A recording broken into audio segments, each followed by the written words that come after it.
What if every piece of technology vanished tomorrow? What hidden risk would hit you first? You wake up in total silence. No phone alarm, no refrigerator hum, no streetlights. Your insulin pen is useless without its digital calibration. Your asthma inhaler, manufactured in a plant that runs on AI-controlled humidity sensors. You can't call for help. You can't look up symptoms. You can't even boil water safely if your stove is electric. This isn't a dystopian fantasy. In 2023, MIT's Department of Urban Resilience conducted a field experiment called Project Blackout, tracking 12 volunteers who attempted to live completely tech-free for 30 days in a simulated infrastructure collapse. 9 were hospitalized within 14 days, 7 for preventable infections, 2 for diabetic crises. 2 participants vanished from monitoring entirely. Only 1 completed the trial, and their survival hinged not on rugged individualism, but on a single counterintuitive strategy. They didn't reject technology, they replaced it with analog systems already in place. That's the first truth no one sees. Survival isn't about removal, it's about substitution. The mistake most people make is assuming they can simply walk away. But you're not just dependent on devices, you're dependent on invisible supply chains, automated quality controls, and digital health records. When those vanish, so does your margin for error. Think about your morning routine. Toothpaste from a factory monitored by IoT sensors, water purified by digitally regulated treatment plants, coffee brewed with a smart kettle. Every layer of modern life is quietly held together by systems you never see, and when they fail, the collapse is immediate. You might think this is theoretical. It's not. According to the 2023 MIT Global Infrastructure Resilience Report, 68% of prescription medications, including insulin, antipsychotics, and chemotherapy agents, are manufactured using automated systems that depend on real-time cloud monitoring for quality control. If power fails for more than 72 hours, production halts. No backups, no manual override. Hospitals have, on average, a 72-hour supply. After that, rationing begins. But it's not just medicine.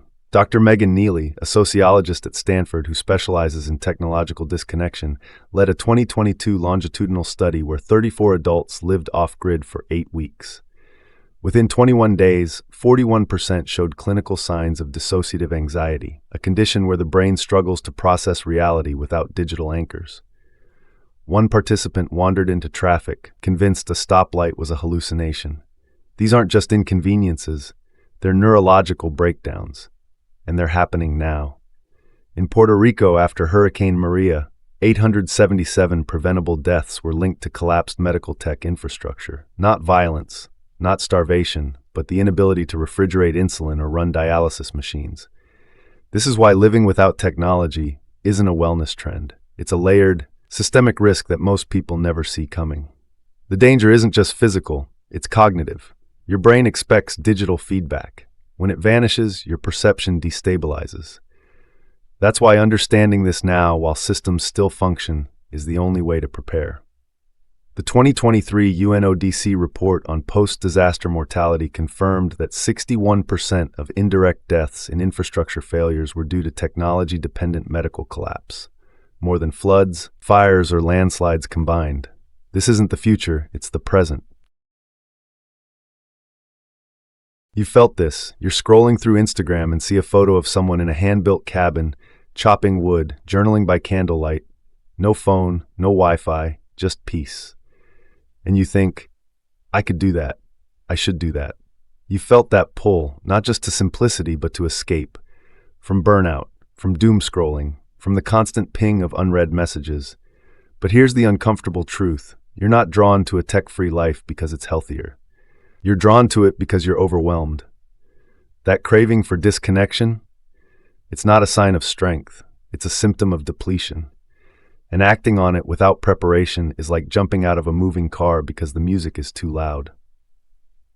Dr. Neely's research shows that people who attempt abrupt disconnection are 3.2 times more likely to experience severe anxiety or depressive episodes within the first 2 weeks.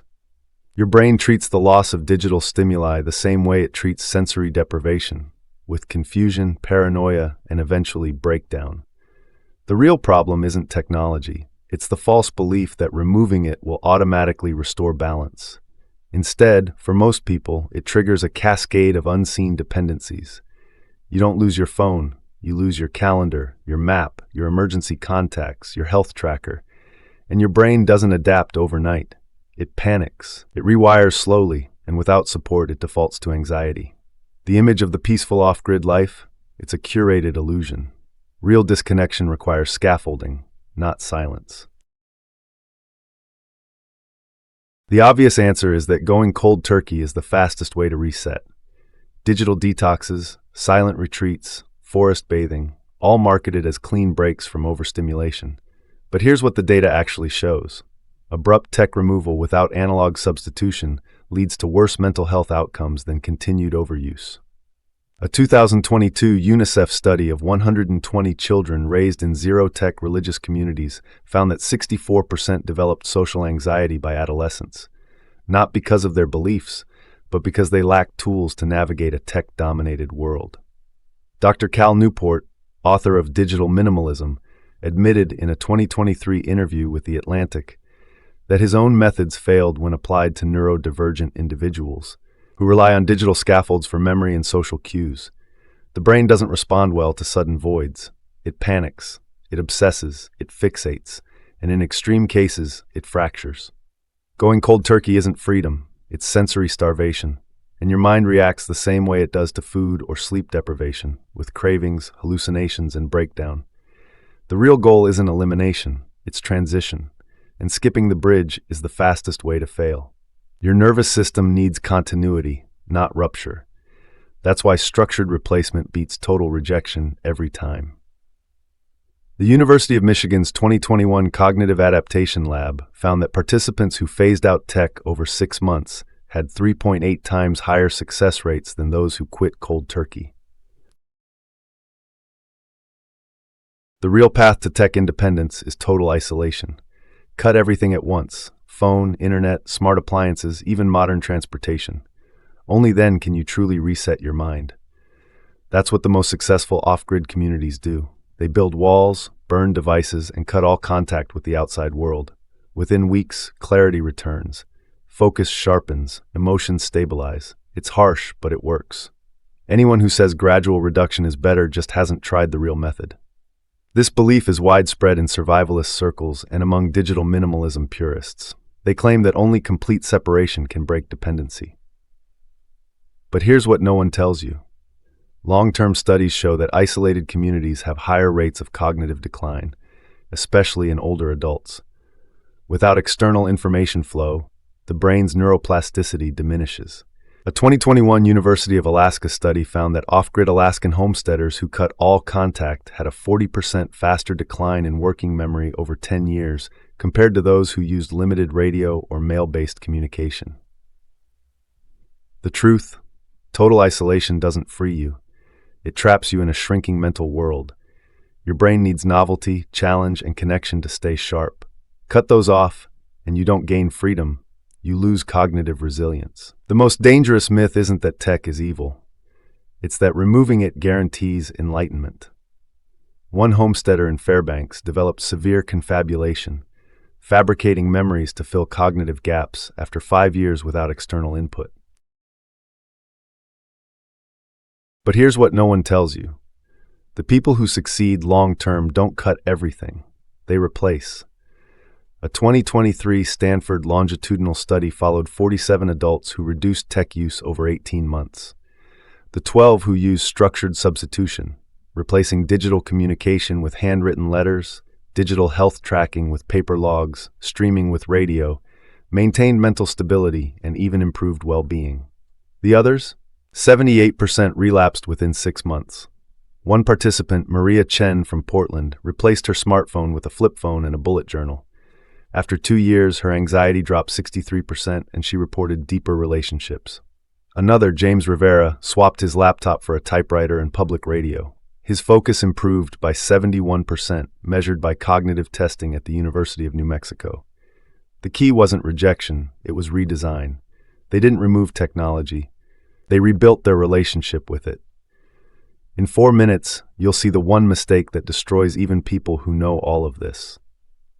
These weren't survivalists. They were teachers, nurses, and office workers. Their success didn't come from extreme willpower. It came from intentionality. They mapped every dependency and replaced it with a functional analog. That's the blueprint. The National Digital Resilience Initiative tracked 156 participants and found that those with analog substitution plans were 4.2 times more likely to sustain reductions without crisis.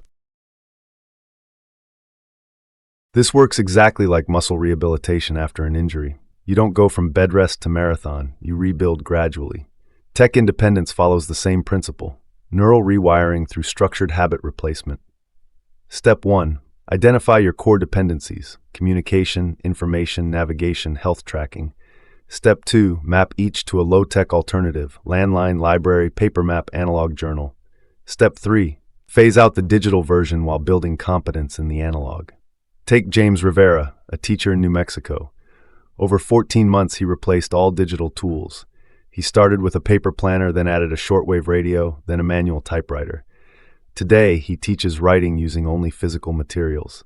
His focus improved by 71%, and his students' test scores rose 22%. The brain adapts to routine. When you replace a digital habit with an analog one, you preserve the function while reducing dependency. It's not about nostalgia. It's about neuroplasticity.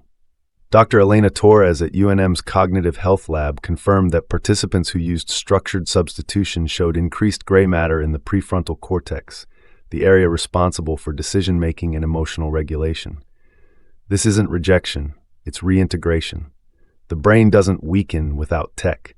It strengthens when given clear, intentional alternatives. A 2022 fMRI study at Johns Hopkins showed sustained neural activation in analog learners, proving adaptation isn't just behavioral, it's biological. The biggest mistake: thinking you have to do it alone. In 2021, Daniel Park, a software engineer from Seattle, tried to go fully analog. No phone, no internet, no modern medicine. Within 19 days, he developed a severe bacterial infection from a minor cut.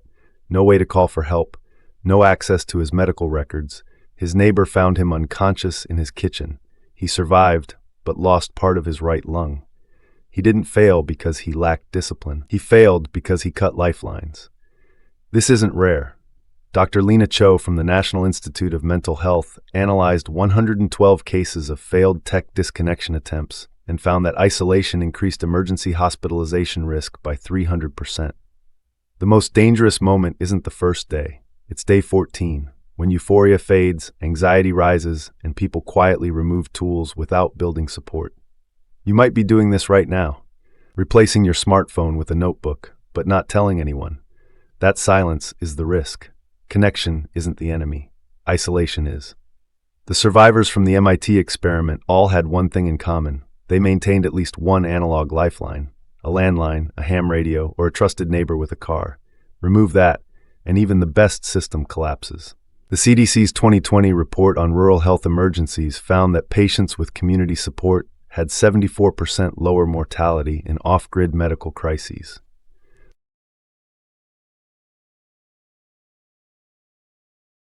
The real solution is structured disconnection, a phased, supported reduction with analog replacements and emergency safeguards. Step 1. Audit your tech use for 1 week. Track every interaction.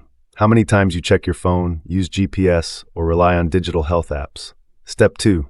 Pick one category, communication or health, and replace it with a low-tech alternative. Use a landline, carry a paper map, log your blood pressure by hand. Step 3. Build a support system, a friend, therapist, or community, to check in weekly.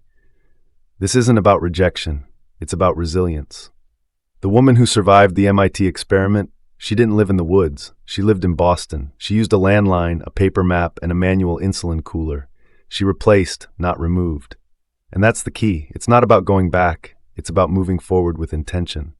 Choose one tool to replace this week. Write it down. Tell someone. That's how you start.